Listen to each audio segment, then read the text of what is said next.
Hello and welcome. My name is Will Steele. I am the host of the podcast Free to Lead, Journeys of Leaders, driven by passion, inspired by purpose. I'm excited today. We have Reggie James. He's a B2B growth marketing specialist based in the United Kingdom. So he's a fellow Brit, is into tech and software, and he's launched two successful startups himself. He advises CEOs, CMOs, and CROs, and is into marketing, sales, and I'll leave him to explain all of it.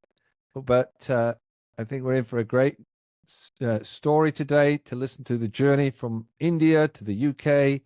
So, Reggie, welcome to the show. Will, thank you so much. That's quite an introduction. But yes, I really like when you said he's into computers and all of that kind of stuff. Yeah. Yes, no, it's an absolute pleasure to be on your show. Thank you. And we have lots of different kind of people listening to the show, lots of leaders, lots of people interested in leaders and leaders' journeys. So, you told me earlier you're from India and now you're in London and you went via Glasgow and, Yes. how did you get, tell me a little bit about where you came Yeah. here, what your journey was to where you are today. Thanks, Will. As you say, I was born in India in the north, in Punjab, which many people don't know. And my parents were in the medical profession. Mum was a nurse, dad was an administrator, but he worked a system in a hospital base there, which was run by a lot of Scottish doctors and nurses based in Glasgow. And they needed someone who could run this system, and he knew how to do it. And so they kind of shipped him over, but they also needed nurses. And so there we were back in the 70s, show my age. Yes. He arrived in Glasgow from a very sunny India in November. And one of my first memories as a child is it's not a great memory, but it's funny because we kind of used to joke about it, because Mum was crying because she'd never experienced so much cold in her life. And I remember just saying, "Mum, why are you crying?" She said, "It's so cold. I've never ever experienced anything so bitter." And that was our sort of introduction to Bonnie, Scotland, and a city that I absolutely loved. And grew up there, did my schooling there, and then at 15, really learned a lot from my dad, because he was in the NHS, the Scottish NHS, and then somebody offered him an opportunity to become self-employed, which was a huge risk, and sell life insurance to the Asian community out there in Glasgow, which is what he did, and he did incredibly well. Very dedicated, very focused, an absolute grafter. And he did that, and he did so well that the company, which is now merged into something else, used to be called Royal Insurance, moved him to the Midlands, to Leicester, which is where I kind of grew up as a teenager and did my first kind of roles there, if you like, and learned a lot from him, and actually went into insurance and became an insurance salesman myself in those early days. So and then, maneuvering myself down to London. So that's my very early years, and learning a lot from my parents, who had a very, very strong influence on me. And we went from everything up and down. Dad had a business that he invested in. He put virtually everything, and we still had a house in Scotland when we were in the Midlands, and the business failed. I remember him sitting us down. We were quite young and doing quite well, and him saying, saying, "Listen, we're going to have to make some changes. You're going to have to do this. You're going to have to do that." And it really had a toll on him. But he didn't have the skills, when I look back on it, or the capacity to deal with it. He didn't have the strategies, and it kind of was a really, really tough time. But it had a big impact on me, and he came back from it. He went back into the insurance business. Yeah. Again, did really well. So It's a success to failure to success, and he learned so much from that Yeah. particular time. Yeah. And it kind of paved the way for a lot of my journeys as well. So Well, interesting. So a lot of the work I do with people is it's things like that happen. We make decisions and we don't realize it, but they mm, shape. So can you see any decision you made right then when you saw your dad like that and what happened?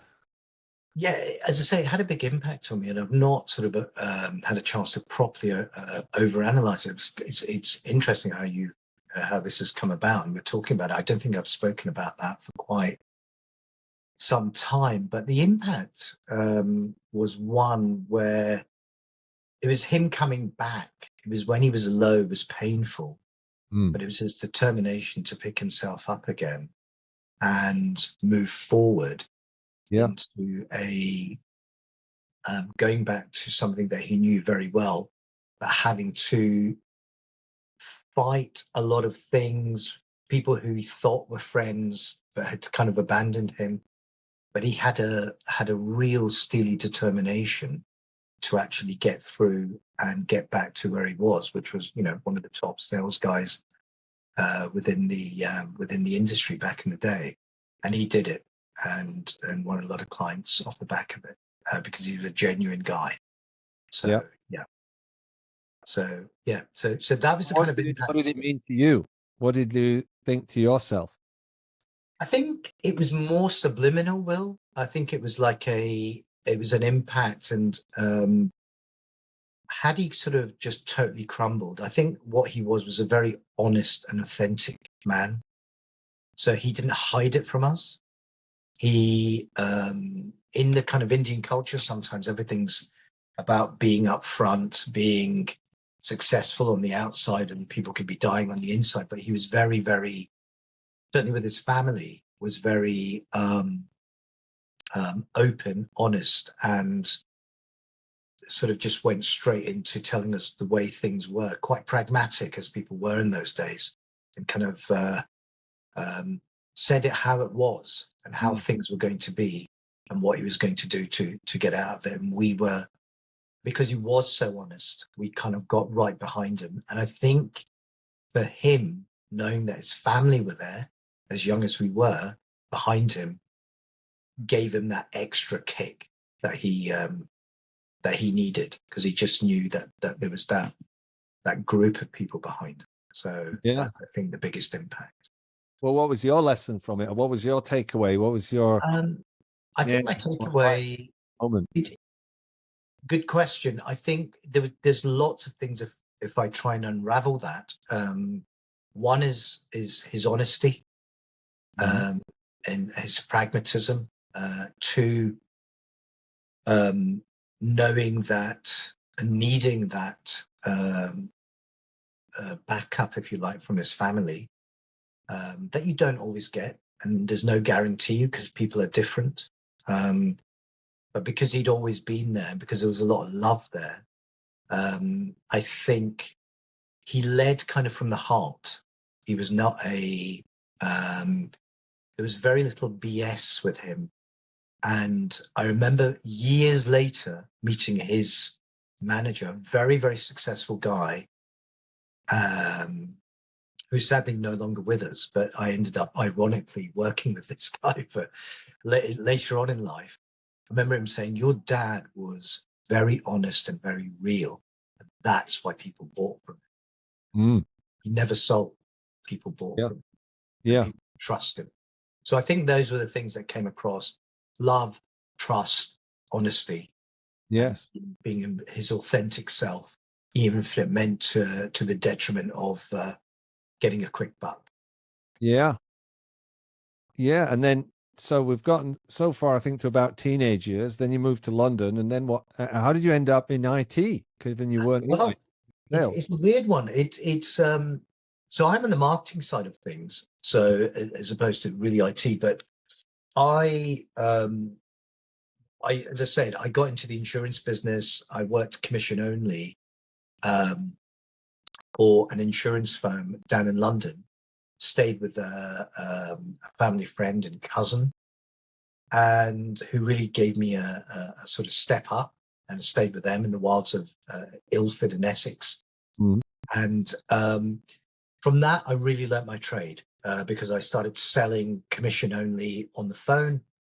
And then I learnt the ability that I realized that I was quite good at selling concepts. And I ended up joining an advertising, doing what they call ad sales, selling ad space, if you like, in magazines. Progressed from that into actually working for a big business publisher, a big Dutch business publisher. And that publisher was the biggest publisher of IT magazines in London. It's a company called VNU. And then I joined a company called Ziff Davis, which again was one of their rivals. And ultimately that company is now completely changed into what was Incisive Media. And I don't actually know what it is today, but it was an incredible time. I was in my early 20s. The world was my oyster, no fear, and selling on the phone. Every phone call was just a joy, working with some great mentors, great salespeople, and learning the art of persuasion when you're selling a concept. And that had a real big impact on me in terms of how really you can, if you get a deep understanding of what people are after and how you can help them, and marry the two together and have certain skill sets, is a way. It was all about communication. And excuse me. So from that, this communication field, I got into marketing and ended up working for, when this new thing called the internet was coming along, I ended up working for one of the biggest search engines in the world before Google, called Alta Vista, and which became part of Yahoo. So that's how I got into this whole thing. Realized very quickly we were selling to advertising agencies for big brands like Hewlett Packard and Compaq back in the day, and realized that the agencies that they were working with really didn't have a good grasp of search or search marketing. And that's how I ended up starting Digital Clarity, which started off as a search agency first. So that's how I got into this particular side.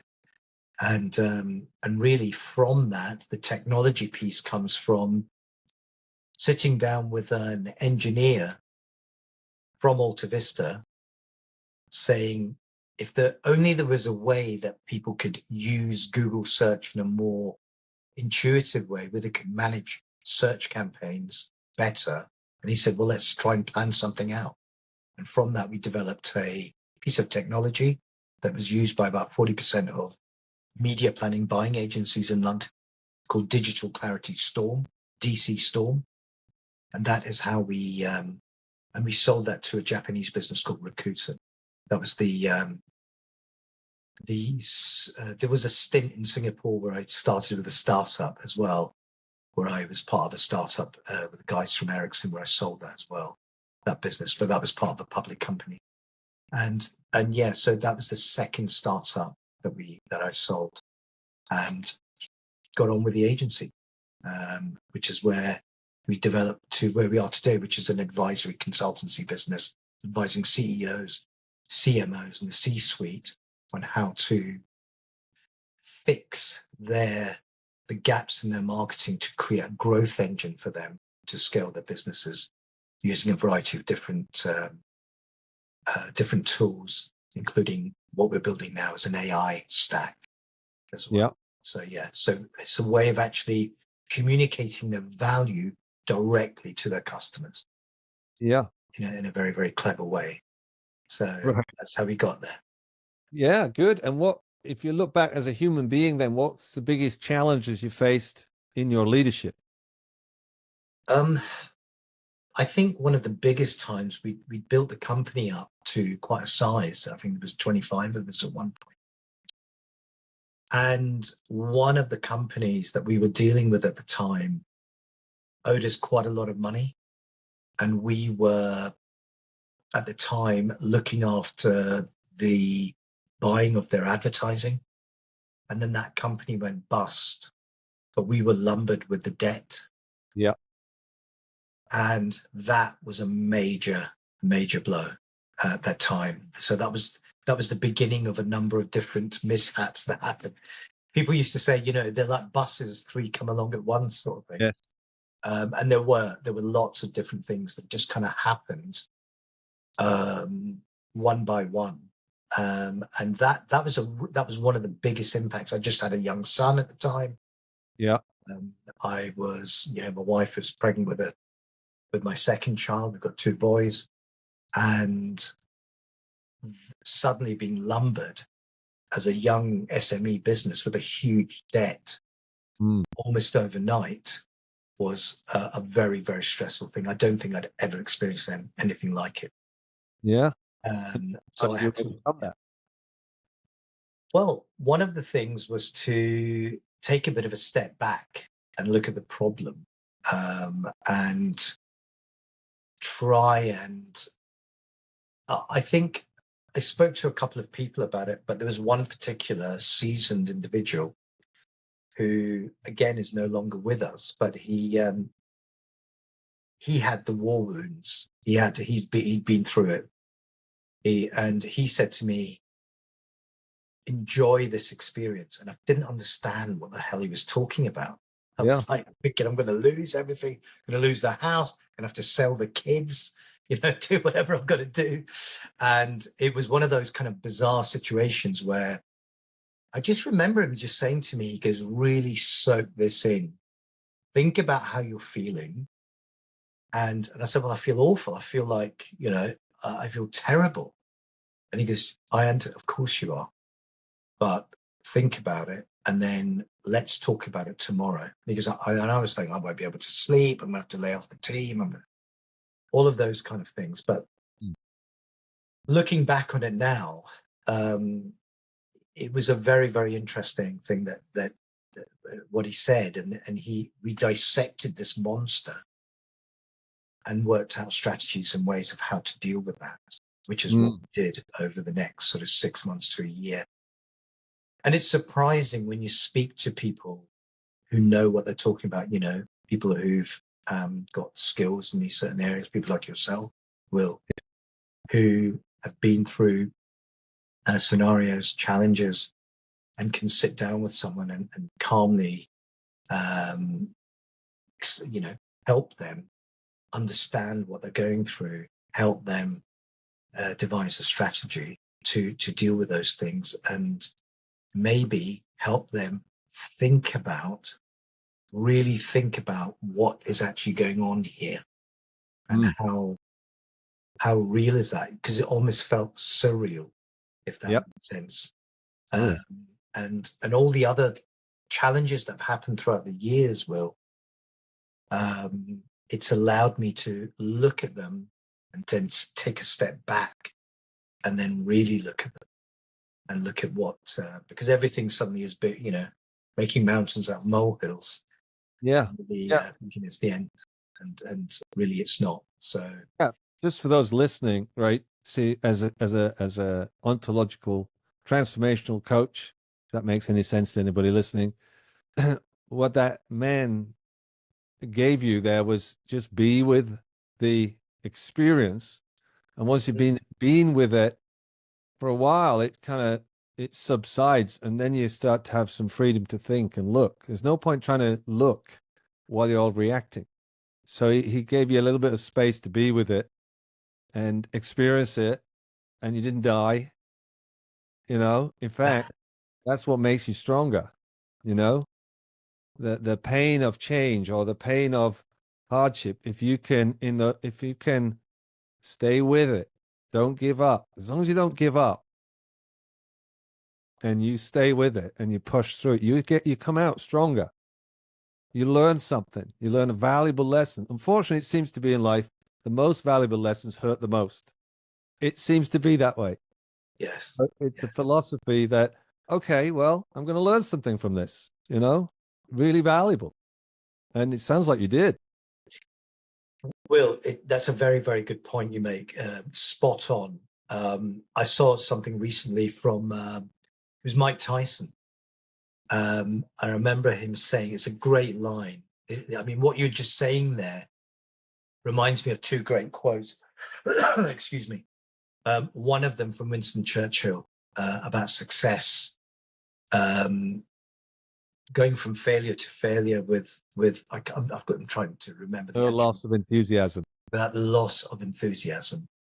And the other one was as you're kind of touching on with Mike Tyson, where he said everyone has a strategy until you get punched in the face. Yes. And it's kind of like suddenly everything goes out the window. That's right. Everything, best laid plans and all that kind of stuff.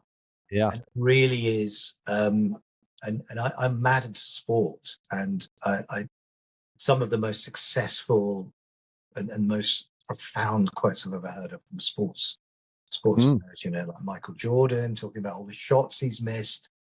When he's had the opportunity to take a winning shot to win the league and everything, he's missed them. They relied on him and he missed it.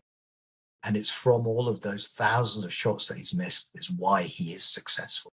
Yeah. And it just is, it's so powerful, but you'd never realize it at the time that these life lessons are there. They're all around us, really. That they seem like the most worst time in your life. Yeah, well, just to kind of really capture that for somebody listening, going through a tough time, maybe they just hit a big failure or someone hasn't paid that. A lot of businesses fail by debitors just defaulting, and they can't pay the people and they can't keep the lights on, and that's what has most. Oh, sorry, I don't know if it's most, but a lot of businesses fail. The cash flow Absolutely, yeah. that causes. So, what would you say to someone going through something like that right now? One of the people listening. I'd say don't run away from what's going on. I think a lot of people, especially if they're new in business, there's a very high statistic of new businesses that kind of don't make it. And even those that do make it in the second year don't really get that far. And if you're there in your second year and you're doing well, then you've come a long way. You're part of a very special club. Yeah.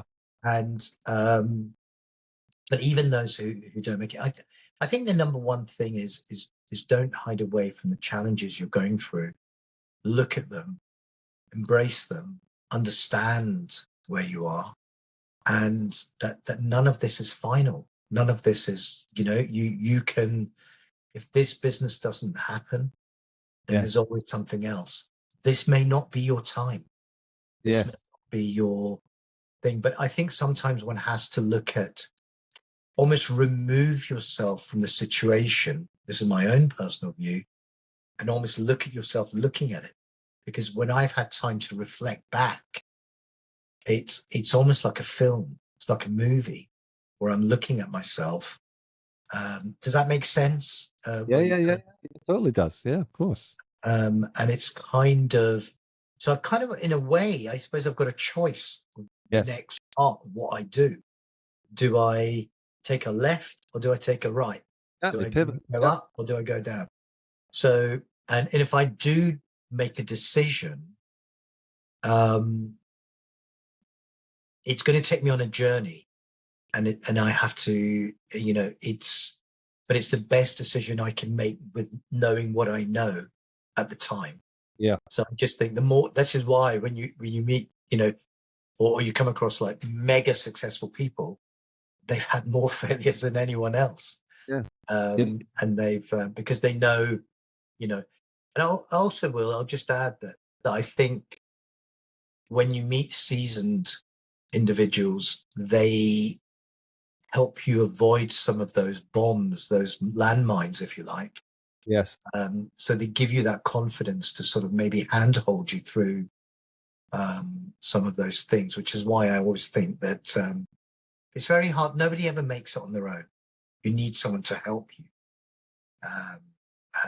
Well, that's a great piece of advice for those people who do it on their own and knuckle down and work harder and harder and harder and end up burning themselves out. That there are people, there's mentors, there's like myself, coaches, there's masterminds you can join. There is support, and it's critical to be successful to surround yourself with the support you need.